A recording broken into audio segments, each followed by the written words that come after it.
BJP के सांसदों के सरकारी घर में कितने वोटर रह सकते हैं? 2 रूम के फ्लैट में कितने वोटर रह सकते हैं? राज्यसभा सांसद और आम आदमी पार्टी के नेता संजय सिंह ने एक एक सांसद और केंद्रीय मंत्री का नाम लेकर बताया है कि उनके घर से कितने कितने वोटर के नाम मतदाता सूची में जुड़वाने के लिए आवेदन किए गए हैं।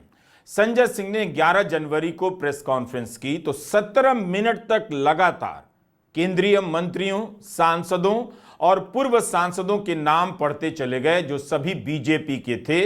एक सांसद कांग्रेस का भी निकला और बताते रहे कि किस घर से कितने वोटर के नाम जोड़ने के आवेदन किए गए हैं। केंद्रीय वित्त राज्य मंत्री पंकज चौधरी के सरकारी घर के पते से 26 वोट, केंद्रीय मंत्री कमलेश पासवान के सरकारी घर के पते से 26 वोट, बीजेपी के सांसद सीपी जोशी के सरकारी घर से 28 वोट, तो बीजेपी के एक और सांसद जयप्रकाश रावत के सरकारी घर से 25 वोट, एक और सांसद बीजेपी के सतीश गौतम, उनके घर से 23 वोटर के नाम जोड़ने के आवेदन किए गए।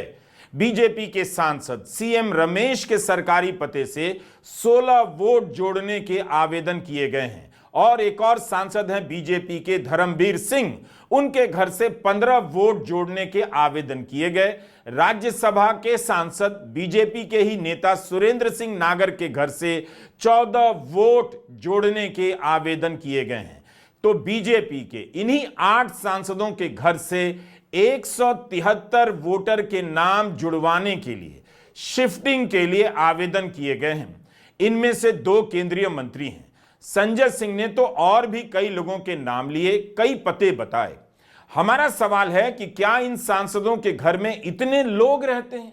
ये कौन लोग हैं जिनके नाम नई दिल्ली विधानसभा के वोटर लिस्ट में जोड़ने के लिए आवेदन किए गए हैं?